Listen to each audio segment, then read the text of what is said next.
Now that we've learned some of the basic principles and properties of logarithms, how to solve with logarithms, how to solve exponentials using logarithms, we're now going to go ahead and apply that knowledge to context, so word problems essentially. So there are several different formulas out there that use logarithms or could potentially use logarithms. One of them we're not going to use this year, but I know I've seen it in the 1050 curriculum. It's Newton's law of cooling, so something that's kind of cool to look into. But I know the 1050 class does use Newton's law of cooling. We're primarily going to be using these others. If I ask you to do a logistic model, I never actually have you plug values into the logistic model. I give you the entire formula and you have to solve it. So the logistic model is pretty easy. These other ones, I expect you to know the formula and how to use the formula and what goes where in the formula. So the first one's called the compound interest formula. Let me zoom in. Sorry, it's going to be grainy. So your A value is your amount after a certain time. Your T is the length of time. It's always in years. That's right there. Your P is the principal amount invested. Oh, I should use a different color. Principal amount invested. So that's how much you put into the bank or whatever you're putting it into this investment account initially. And then A is how much you get after a certain point. Your R is your interest rate. So that's the R right here. And then the last thing they talk about is your N. That's the number of times you compound in a year. So if I said that you compound quarterly, that's 4 times a year. So that's the first formula. Second formula is the PERT formula. This is the continuous compound interest. So A is still the amount of money you have after a certain time frame. P is still your initial amount of money that you put into the account. Your R is still your rate. Oh, oops. Sorry, I thought it was in highlighter. R is still the rate, and then T is still time. And the big thing I need you to notice is time is in years anytime we talk about money. So both of these formulas, these first two I talked about, are money formulas. The big difference between these two is the PERT formula, that's what I call this one, is when you're compounding continuously, while this one gets compounded a certain number of times a year. So those are the two big differences between them, but they're still both money-related problems, and your time is still always in years. So if they tell you that it compounded over 18 months, you would need to convert that to years for these formulas to work. Now, the next two formulas, uninhibited growth and decay, are actually the same formula. It's just that the K value, if you're growing, is bigger than 0, and if you're decaying, K is smaller than 0. Now, the K is your growth rate, and in fact, I usually just still think of the PERT formula. Oh, sorry, I wrote the wrong things. The PERT formula, which is A equals P times E to the RT. You'll notice they look almost identical. I'll zoom in. A is the amount of that you have after a certain amount of time. This A with the subscript 0 is called A naught. That's your initial amount, which is what P really stands for as well. They both have the E. And then the R and the K are your rates, and the T is your time. Now, time on these two formulas don't have to be in terms of years. It's just whatever time frame they give you in context of the problem.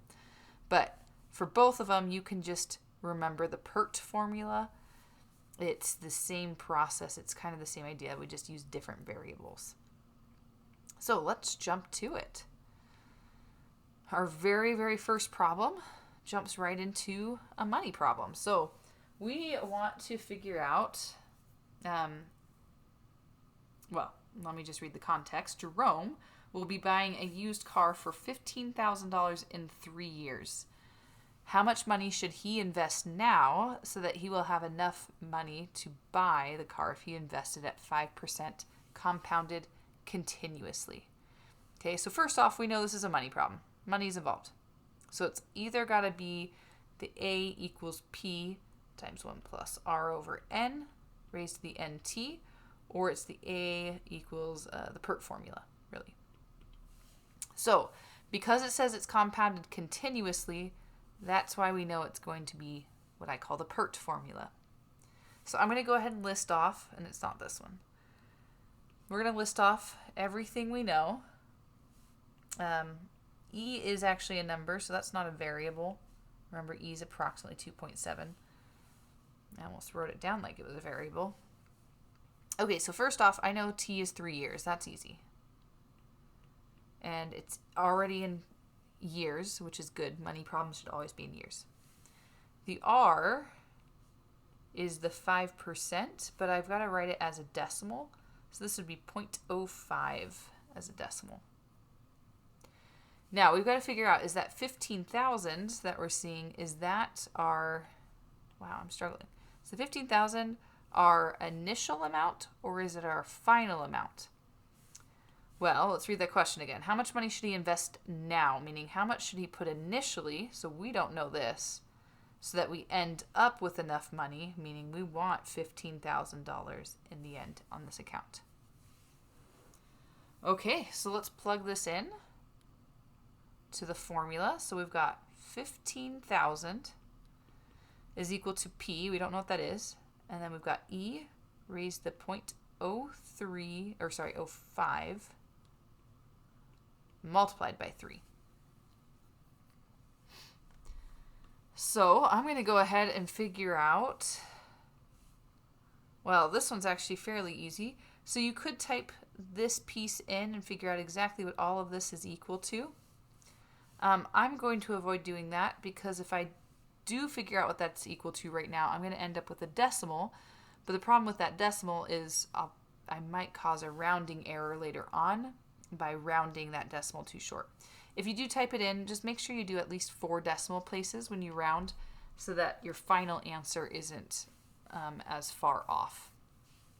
But I can tell if I need to get P by itself for the principal amount, I just need to divide by the E raised to the 0.05 times 3. Now 0.05 times 3 is 0.15, so I'm going to go ahead and divide by E raised to the 0.15, and that's what I'm going to type into my calculator, just so I am way more exact in my answer. So we've got 15,000 divided by E, and remember you just hit second and then the natural log button to get E, and then to the 0.15, and I get $12,910, and since we're talking about money, I'm going to go 2 decimal places, so 62 cents. And that's your principal amount. Now notice, this problem didn't require any logs. Or you will probably have quite a few problems that do require logs, but it's not going to be every problem like this one. So let's go to a second problem, in fact. Okay, so how long will it take for an initial investment of $1,000 to double at 3% interest compounded quarterly? So once again, we've got to figure out, is this the A times P, or A equals P times 1 plus R over N raised to the NT? Or is it what I like to call the PERT formula? Well, this piece right here told us exactly that it's actually this formula. The PERT formula is for compounded continually, not for quarterly or any other things they say. So let's go ahead and find everything we do know. So we need to find A, we need to know what P is, we need to find R, N, and T. Those are our variables. Okay, so we've got an initial investment of $1,000. So that's got to be my P, because that's my initial investment. The rate is 3%. Remember, I'm going to change that to a decimal, so 0.03. I'm compounding quarterly, and that means over the course of a year, I will be compounding 4 times, so N is 4. And the T is what we're looking for, which means we should know our A. The A value is kind of hidden in the wording, but it does ask when will it double. So A should actually be $2,000 because we're doubling $1,000. All right, let's plug this all in. So we've got 2,000 is equal to 1,000 multiplied by 1 plus 0.03 over 4. And this is raised to the 4 times t. Now, because I've done this a lot, I can tell we're going to have to use a log. And actually, it's pretty easy to know if you have to use a log in the problem. If your variable is in the exponent, you know you're going to have to use a logarithm in order to solve the problem. So let's go ahead and do piece by piece. First thing I'm going to do is I'm going to divide both sides by 1,000. So 2,000 divided by 1,000 is 2. That should make sense because remember we doubled things. While I do that, I'm going to go ahead and just make my life a little easier by figuring out what 1 plus 0.03 divided by 4 is. So 1 plus 0.03 divided by 4 is 1.0075. 1.0075. And that's raised to the 4t power. Now I'm going to give myself some space. It's going to be important in a second, so I'm going to move these a little bit. Now I'm down to my base and my exponent. I really don't need those parentheses. I just got used to having parentheses there. So this is the point where we go ahead and use a logarithm. And remember, I want to match the base of the term that has the exponent. So the base is the 1.0075. So I'm going to do the log base 1.0075 on both sides. That gets rid of everything on the right side except for the exponent. And the right side just stays log base 1.0075 of 2. And then last but not least, I'm going to divide by 4. Now, because it's a word problem, I do need a decimal. I can't leave the exact answer. So I've got log base 1.0075 of 2. All that's equal to, or divided by 4. So if I'm typing that into a calculator, I would have to do log of the argument, which is 2, divided by log of 1.0075. And then we're dividing all of that by 4. So that's what I'm going to be putting into my calculator to get my final answer. So log of 2 divided by log of 1.0075.